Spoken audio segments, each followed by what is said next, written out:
Sejam bem-vindos então à segunda parte do Ecofestival Vitamina-te. Cabe-me a mim fazer a abertura da parte da tarde, onde contamos com 4 painéis. Eu, Ana Rezende, venho falar do valor da ecologia na economia. Vamos também contar com a Cecília Vigário, que vai falar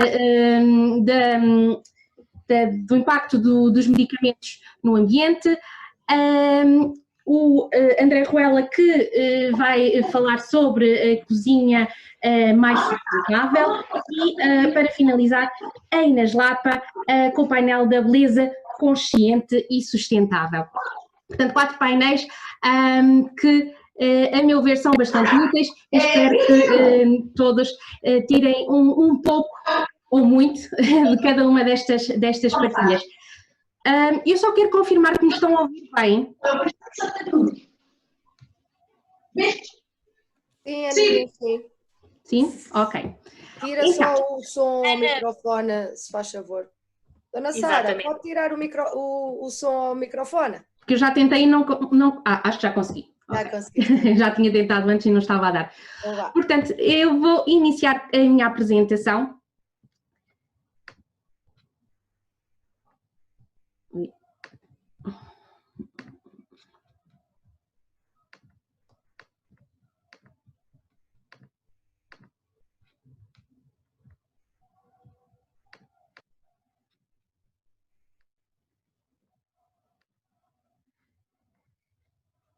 E assim, então, vamos falar neste painel sobre economia e ecologia e a relação que têm um com o outro.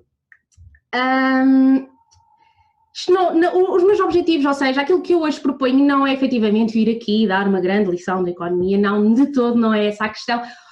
O que eu proponho é efetivamente fazermos aqui uma reflexão sobre o impacto ambiental, ou seja, como é que nós viemos parar à situação atual com as consequências graves que têm ocorrido no ambiente, nomeadamente como é que o impacto que a economia ou que as condições económicas ou que, digamos assim, a prioridade que se dá à economia teve na ecologia e no ambiente e na sustentabilidade.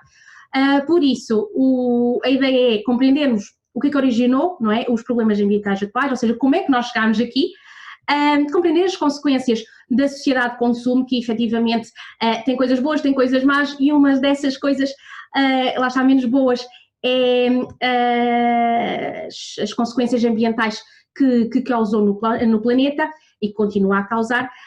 E por último também compreender como é que cada um de nós pode ser um agente de mudança para a sustentabilidade. E então a minha proposta inicial é, através aqui de uma breve análise de acontecimentos-chave que nos permitiram chegar à situação atual. Ou seja, era impossível não começarmos a pensar que tudo terá começado com a Revolução Industrial. E, efetivamente, a Revolução Industrial tem um peso muito grande sobre aquilo que nós vivemos atualmente. No sentido em que foi aqui que começámos a ter atitudes que causaram uma grande perturbação no ambiente, nomeadamente através da poluição. Ou seja, quando deixámos do artesanal, da produção artesanal, pequena escala, e mudámos para o trabalho fabril, da grande escala e muito poluidora, começa aqui, digamos assim, a nossa situação atual. Nós somos herdeiros da Revolução Industrial, que permitiu coisas fantásticas para a sociedade, umas melhores que outras, obviamente, mas só para ter aqui uma noção também do enquadramento social desta altura, e que muitas vezes não temos tanto esta ideia em claro, é que através da Revolução Industrial o homem, ou seja, a população passou de uma situação essencialmente de autoemprego para uma situação de empregado, ou seja, de funcionário. Até então, o que acontecia é que enquanto artesão ou enquanto agricultor, que era onde a maior parte da população se ocupava, eram essencialmente empreendedores ou autoempregados. Eram, por exemplo, um serviço, no caso um artesão, ou mesmo um agricultor, o que fazia era pagar uma renda ao dono da propriedade, mas não era funcionário deste. Portanto, digamos quase que a situação normal, natural do homem é o autoemprego, é o empreendimento. E na Revolução Industrial há aqui então esta mudança de paradigma em termos de ocupação, no qual a maior parte da população de repente se torna funcionário. E o que acontece para alimentar esta situação, este vínculo de emprego, é então a educação, ou seja, a escola, como nós a conhecemos no dia de hoje, é herdeira desta revolução industrial. Até então era ínfima a população que tinha acesso à educação, a população que sabia ler e escrever. A escola foi efetivamente muito desenvolvida nesta época e graças a esta época. E outra das questões, não é, que nos traz ao ponto atual é exatamente o início do desenvolvimento de novas indústrias e que nunca parou até aos dias de hoje. Portanto, já na época da Revolução Industrial começaram a aparecer novos materiais, novos produtos, novas coisas para consumirmos, e isto efetivamente, o meu ponto da minha apresentação tem a ver com o consumo e o consumo exacerbado, esta industrialização permitiu então que novas indústrias aparecessem e, mais do que aparecer, é que se desenvolvessem. E indústrias estas que, infelizmente, muitas vezes poluentes ou muitas vezes precárias, não é? Porque, embora a Revolução Industrial tenha, por exemplo, permitido que a população tivesse acesso ao ensino mais generalizado, a verdade é que também as condições que daí adivinham, não é? Que davam aos seus funcionários eram caóticas, eram péssimas. Por isso é que houve tanta esta questão da contestação social, da condição do proletariado nesta época. E depois, uns tempos a seguir, aconteceu algo formidável no ponto de vista de inovação, ou seja, o Fordismo, já no século XX, que costumo dizer que é uma espécie de revolução industrial 2.0, porque, efetivamente, permitiu aqui um avanço na produção em massa, com as devidas consequências, não é? Continuamos aqui a ter atitudes muito danosas para o planeta, não tanto quanto hoje, porque se nós formos comparar o nível, por exemplo, de poluição em termos de produção e do consumo nos dias de hoje, não tem nada a ver com esta altura, com o início do século XX ou da própria Revolução Industrial. Portanto, comparado com hoje, era uma coisa ínfima.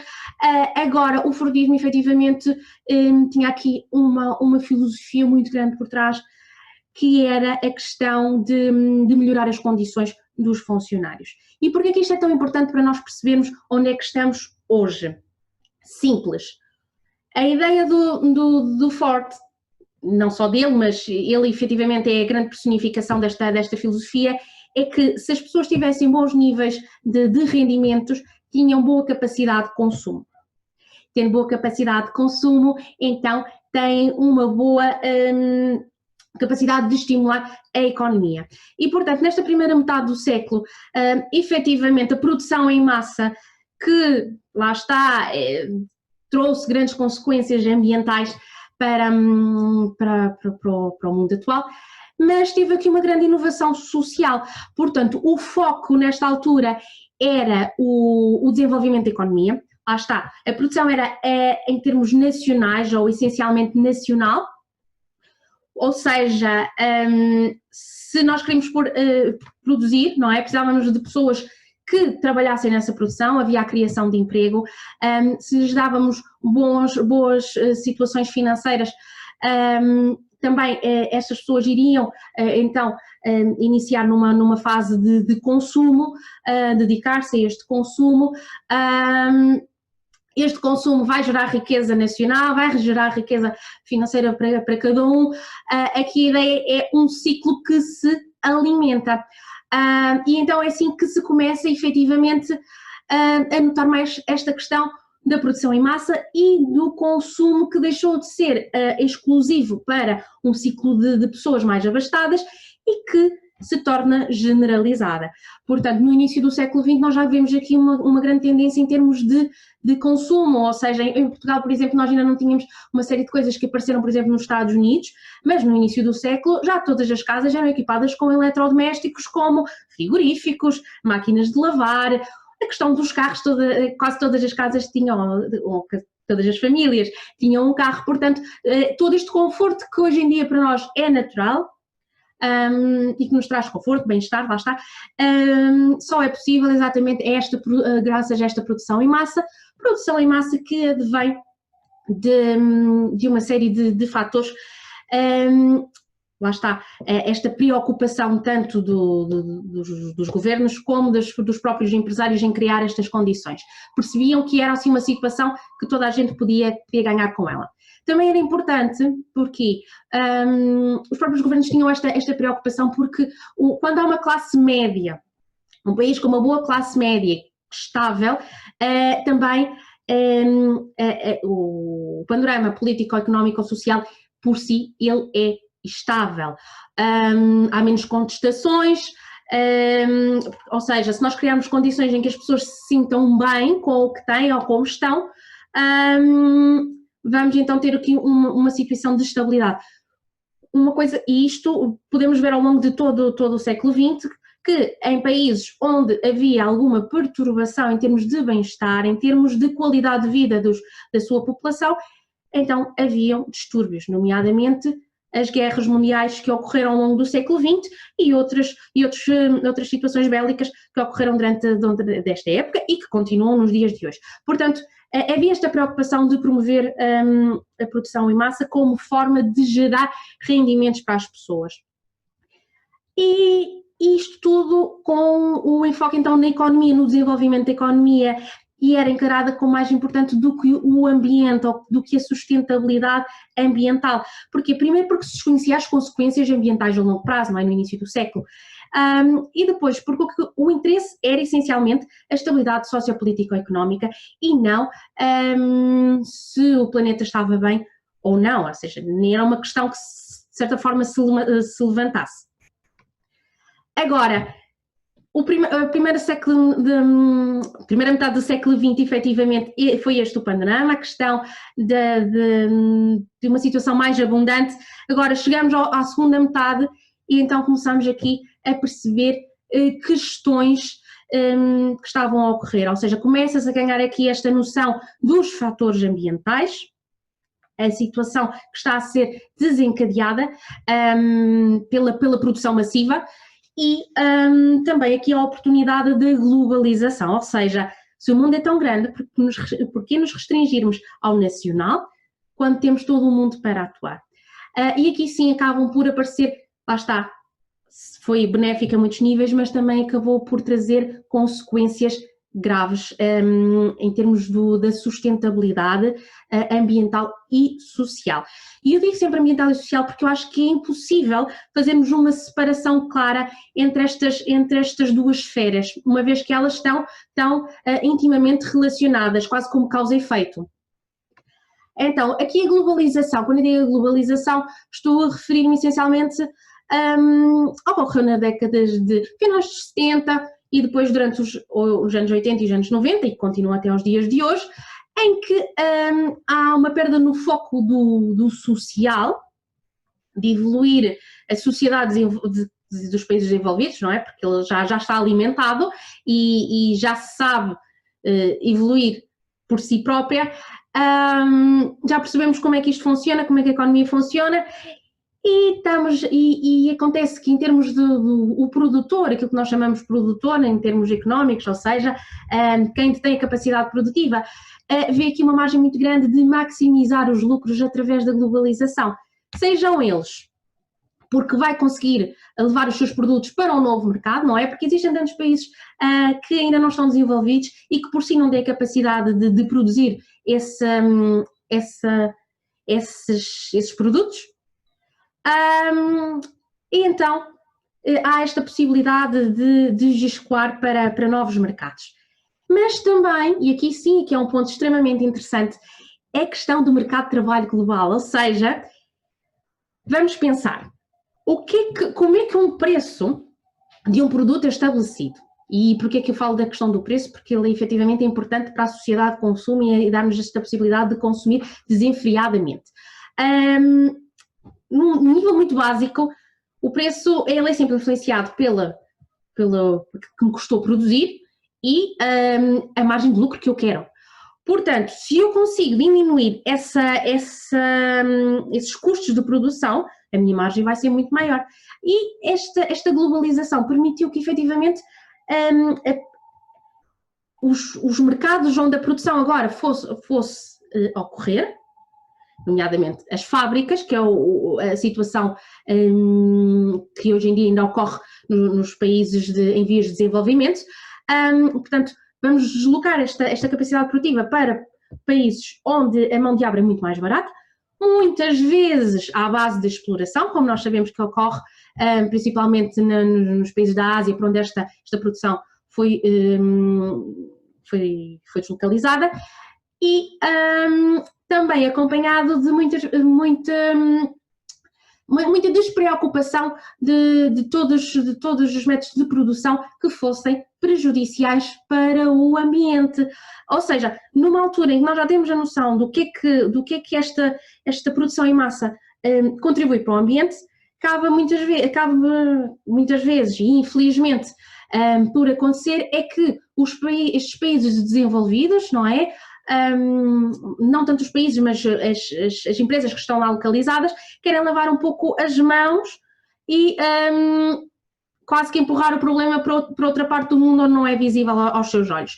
E então, vamos então levar esta produção para outras zonas, vamos diminuir os custos com a mão de obra, mas também com a qualidade da matéria-prima que é utilizada nesta produção. Portanto, matéria-prima que muitas vezes é danosa para o ambiente, extremamente poluente. Temos a questão de cada vez se utilizar mais sintéticos. Portanto, é uma altura, portanto, a segunda metade do século XX é uma altura em que se começa a focar na quantidade em vez da qualidade. Portanto, é aqui a grande mudança de paradigma de produção em questão. E com os efeitos sociais e ambientais que se foram registados. O que acontece é que, chegamos então aqui aos tempos atuais, não é? E no qual eu vos pergunto, o que é para vocês importante na altura de comprarem um bem? Ou um produto, ou um serviço, o que é que seja. Portanto, quando vão consumir, o que é importante? Vocês fazem escolhas atendendo só ao preço ou ao valor. Ou seja, a vossa preocupação é comprar o mais barato possível ou efetivamente terem a noção do que é que o valor do produto vos aporta. Ou se houve preocupações ambientais, de sustentabilidade na produção desse produto e que por si vai torná-lo um pouco mais caro. Como é óbvio, ok? Não estamos focados na minimização dos custos, mas sim acrescentar qualidade a essa produção. E isto para mim sim é das coisas que eu tenho alertado mais nos últimos tempos, que é preço versus valor. Então, quando nós temos um foco no preço, o que nós estamos a fazer é alimentar o ciclo da pobreza. Porquê? Preços inferiores resultam de produção barata. Nomeadamente, lá está, salários baixos, métodos de produção que estão extremamente poluentes, não são eficientes, matéria-prima extremamente danosa, não estamos preocupados com a qualidade nem do ambiente, nem da nossa própria saúde, porque muitas vezes esses fatores de produção, estamos a falar de saúde, e pronto, queremos já o mais barato e nem estamos a pensar nas consequências que daí advém. E portanto isto é um ciclo, portanto se as pessoas recebem pouco por causa desta produção ser de preço baixo, não é? Significa que elas também não vão ter dinheiro para investirem em produtos de qualidade. Portanto vão estar sempre a alimentar um ciclo de comprar pelo preço, ou seja, não é estimulado efetivamente o acréscimo de valor. Estamos a alimentar sempre a pobreza. Um exemplo muito claro que eu às vezes dou, há pessoas que se queixam daquilo que ganham, não é? Ou dos seus rendimentos, ou dos seus salários, dependendo de onde eles vêm.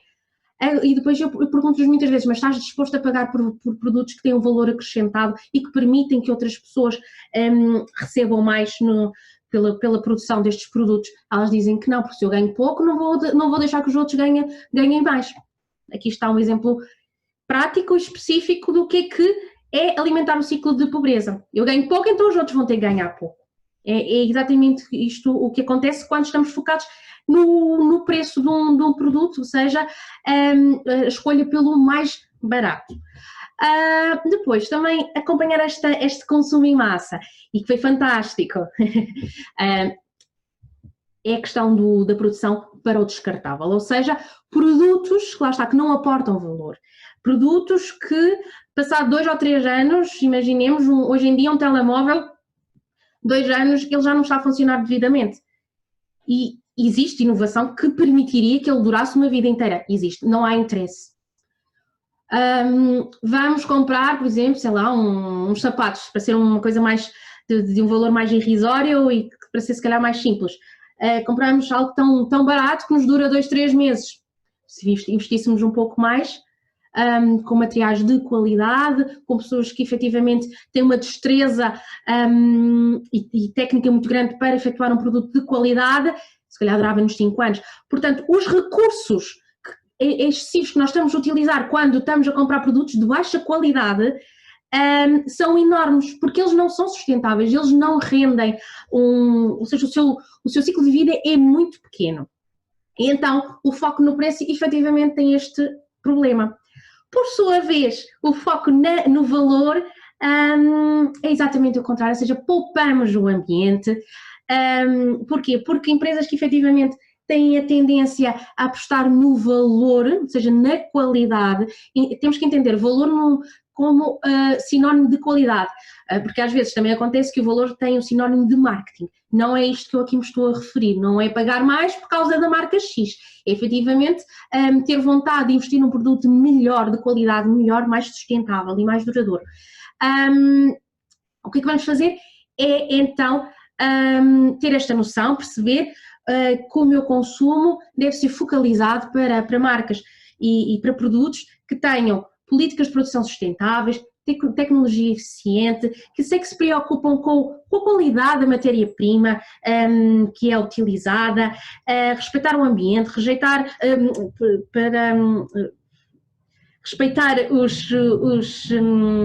digamos assim, as matérias-primas que existem no mundo, tirar o melhor partido delas, rejeitar ao máximo possível os sintéticos, ou seja, produtos que efetivamente não fazem tão bem só ao ambiente, também à nossa saúde, e depois percebemos que isto vai ter um impacto muito positivo em termos de dinheiro, gera dinheiro, ou seja, marcas que efetivamente estejam preocupadas com este acréscimo de valor, por norma, têm preocupações sociais muito elevadas, seja em doações, ou seja, um mecenato, mas também nas políticas que têm junto aos seus funcionários e fornecedores, querem pagar um valor justo.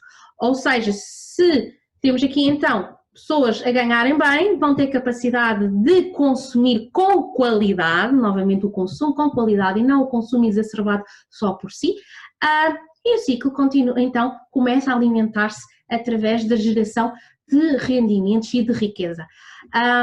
Portanto, é isto que eu quero, e que, essencialmente a minha visão e o meu objetivo para hoje era preço versus valor e como é que isto tem uma influência tão grande no impacto ambiental e na sustentabilidade que hoje em dia começa a ser uma preocupação de cada vez mais pessoas.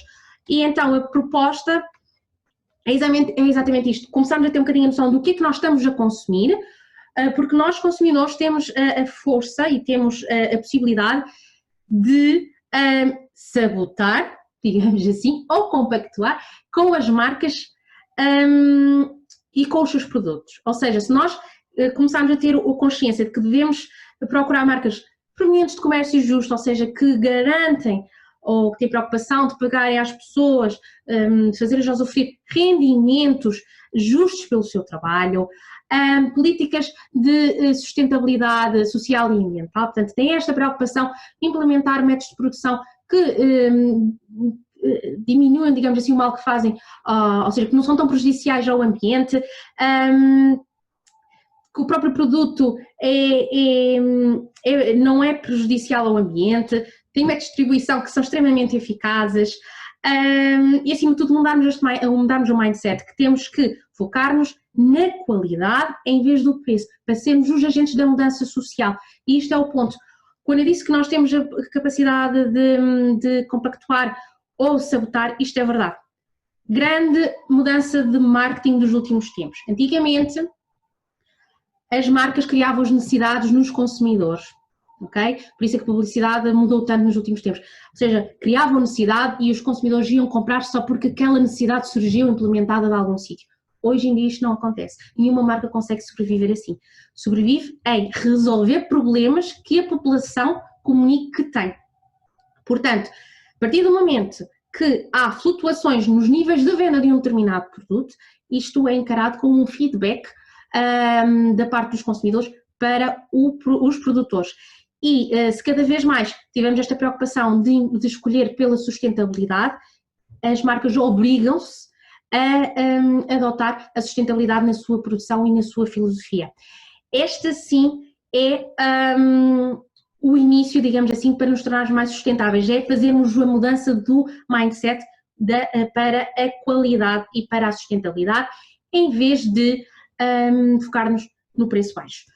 Da minha parte, esta era a partilha que eu trazia para hoje.